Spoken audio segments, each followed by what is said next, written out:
Someone please start recording.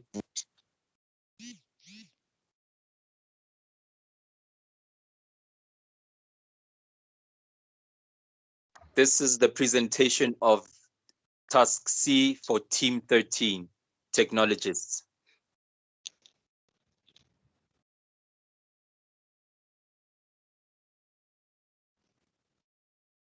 As required of us for this project, to identify a broadly defined civil engineering problem and then solve it using numerical methods. Me and my team members, the technologists, have identified this following problem: South Africa's ailing water infrastructure issues and water shortages. The South African National Minister of Water and Sanitation recently hired 24 Cuban engineers to come and help with South Africa's ailing water infrastructure and thus water shortages across the country. Team 13, the technologists, chose to adopt this problem for this project and seek to find an amicable solution using numerical methods.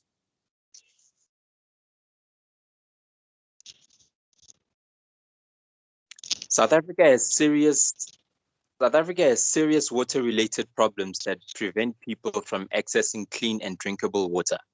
There are a variety of issues that are as a result of this, namely the lack of sustainable water resources such as dams and rivers, the lack of and ailing water infrastructure such as water networks and water reservoirs, the lack of water treatment plants, and the lack of repair and replacement of existing water infrastructure.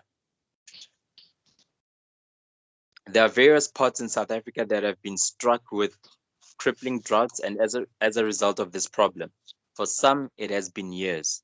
The Greater Giyani local municipality is one such place. As the technologists, Team 13, we have decided to adopt this aforementioned area as our case study. In this presentation and in our reports, we break down this problem carefully and analyze and assess it and solve it using numerical methods, and then give concise conclusions and recommendations. I'll hand over to my colleague, Mr. Tlangelani Maluleke. Good day, everyone. As my colleague Vuyo Panle was saying, during our rotation within the different directorates of the Department of Water and Sanitation under the Directorate Hydrology for full exposure in the civil engineering field as part of our numerical methods project research, we came across the use of stage measurement, water level, to determine whether the amount of water is sufficient enough or not.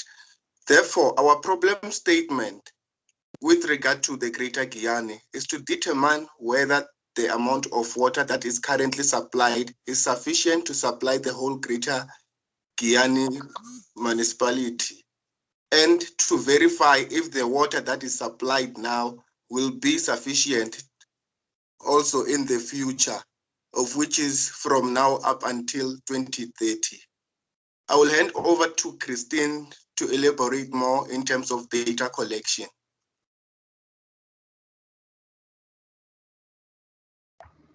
Good evening, team. So this is, I'm going to speak about data collection. As my colleagues just said, our aim here was to find the demand of the Greater Giyani municipality. So the information that we got was from the Greater Giyani local municipality. We used information from public documents that were published by the local municipality. And those information that we got was they were verified by means of emails via talking with the people in charge at the local municipality in Greater Giyani. So this is the type of data that we collected. We collected data about population. We got the population of this March in 2016, and then population growth. We got the number of households, and then the average household size in South Africa, which was about 3.3 people per house. But then in the calculations, we assumed to be a certain amount, which my colleague is going to present. And then after that, we found data about education facilities, healthcare facilities, agricultural facilities, and other facilities like community halls, recreational parks, and offices. So all of these data helped us to find the average demand in the Greater Guyana local municipality. And I'm going to hand over to my colleague Daniel, who's going to present the manual calculations. Thank you.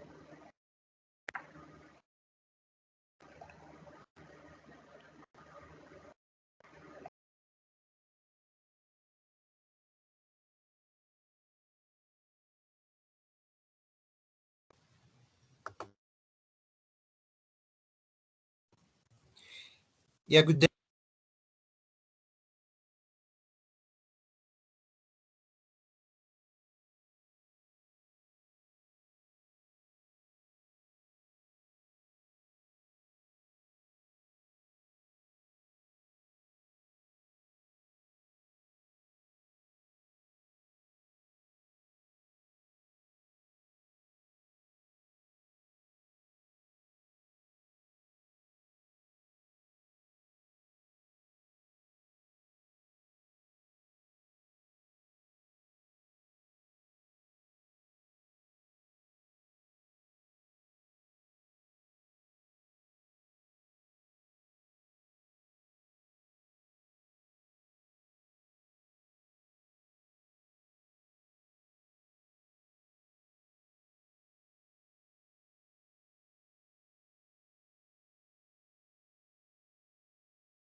Good day, everyone. In order to calculate, to estimate the water demand of the Greater Guyana municipality, we need to determine the future populations. The formula below was used in this project to estimate the future population. FP equal to PP times 1 plus R to the power of N, where N is the change in years, PP is the present populations, and R is the growth rate. The water demand can then be calculated as per the guideline for human settlement planning and design. The second slide, we can appraise the results of the water demand. The municipality provides about 56 megaliters per day, and the demand as per 2021 were found to be 82.28 megaliters per day, which is greater than the current demand, and there is a shortage of about 29 megaliters. And then thus it has been proved that the water demand shortage is huge and can be regarded uh, and measure to mitigate this can be regarded now by the government. Yes. I think that's all for the presentations. So the populations results were found from 2016 to 2030 in respect with the average daily demand, and these results can help to get the area populations, the area that need to be recapitulated. I will hand over to my colleagues who will present the next task.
Chair, I think our colleague Ntokosisi is trying to connect to speak, but we can't hear him.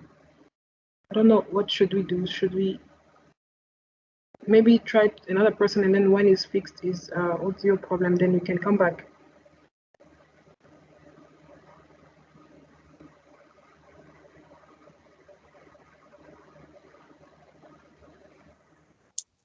Yes, Christine, you can hand over to another one. As soon as it's done, he will just give us a shout that we can continue with him.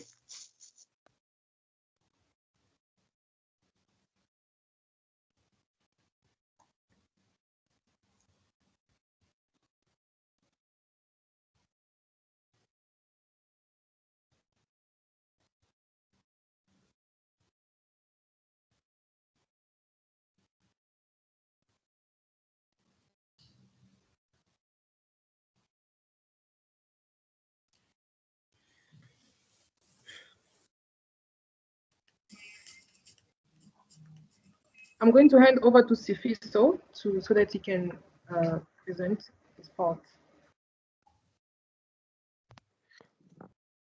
Good evening, team. I'm going to be presenting with explaining or a presentation and overview on Octave. So Octave, it's an online. Can you move to the second slide?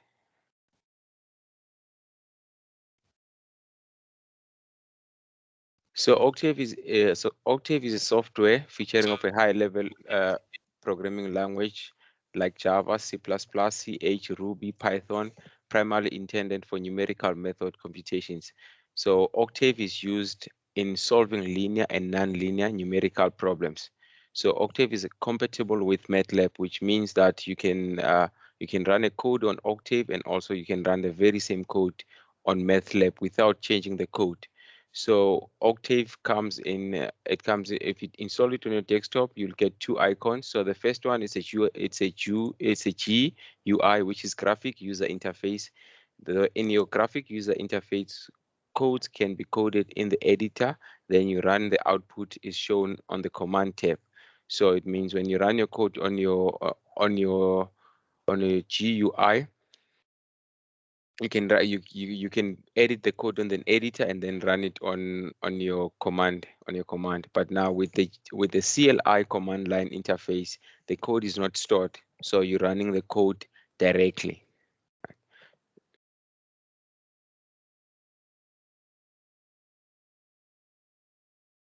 Okay. And then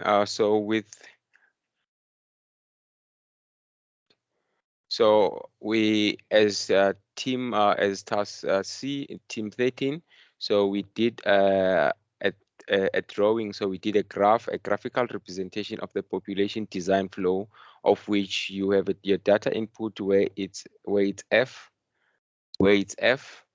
and then you've got P, which is your population. So when we did our code, you had to input, as you can see on the code, it has data input. That's where you input the data, and then you also have an output. Your output is where you having your graph, right? And then the next two slides, it's an example of how the Simpsons rule looks when it's coded with the input and the output. And then the last one shows the trapezoidal rule, which also has an input and an output, and then all the comments are written in green. So if you want to run something that you don't want to be part of the code, you put a hash in front so that the code doesn't run through that. Then you can comment on that. Thank you. I will hand over to my colleague Palisa.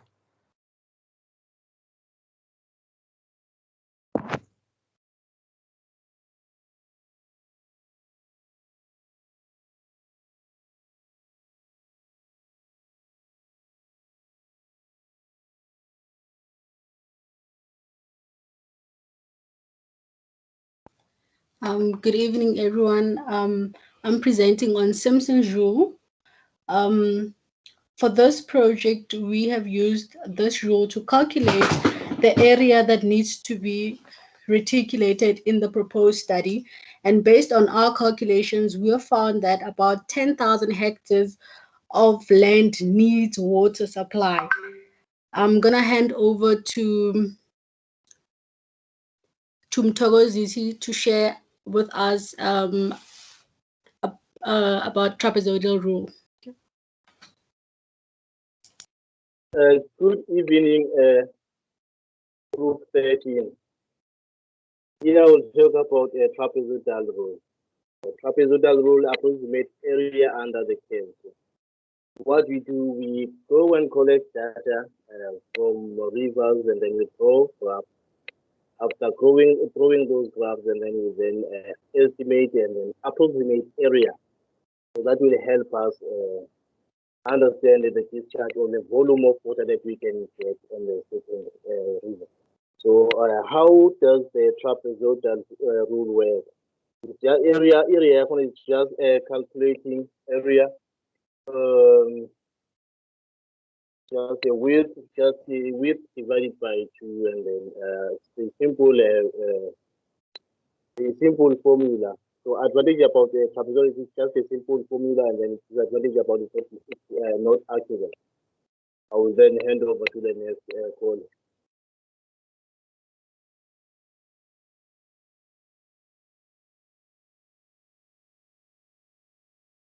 Thank you, Mr. Kozisi.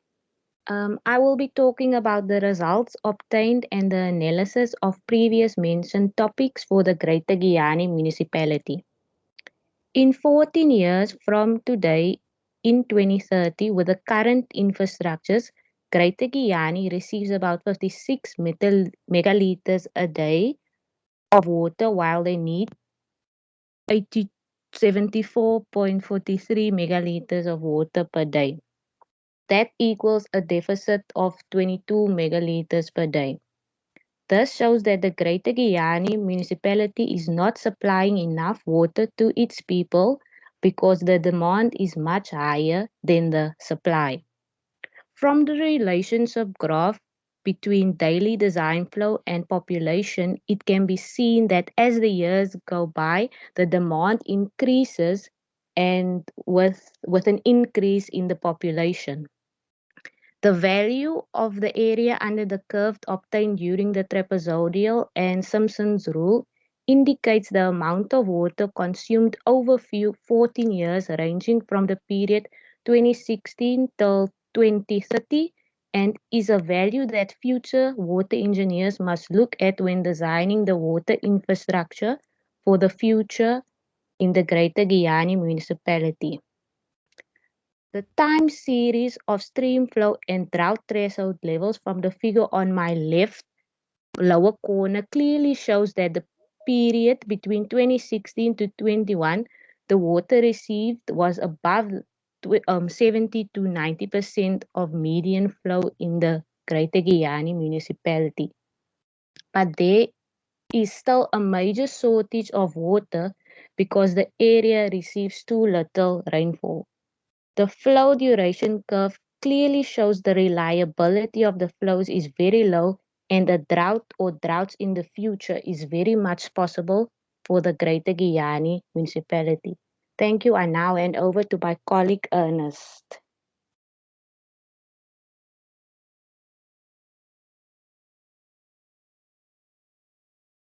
Thank you very much. Thank you very much. In conclusion to our task C is proven beyond reasonable doubt that there is a greater shortage of water in the Guyana area. The river that is the source of the water in the area is not reliable for it to supply the Greater Guyana with the water.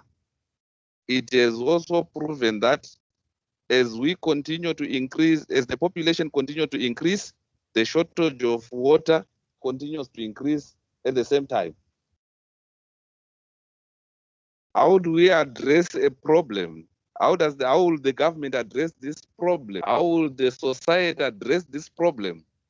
In short, there should be an increase in the source of water, which means the government has to look around and see if they can construct more dams or they can drill more boreholes so that the source of water can be increased. Treatment plants need to be built so that the water within the area whether it's from the boreholes or from the dam, has to be purified. Thirdly, from task C, as team 13, we have noted that numerical method can be used in solving different engineering problems. Numerical integration is good in the calculation of the areas that are being affected by water shortages, and that needs to be reticulation. This has been spoken, the members that have been speaking during this presentation.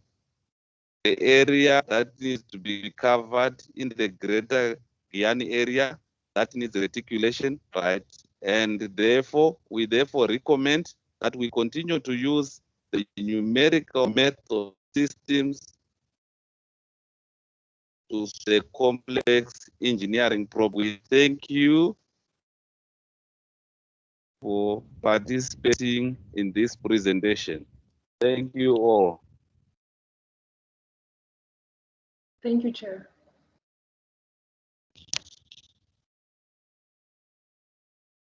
Okay. So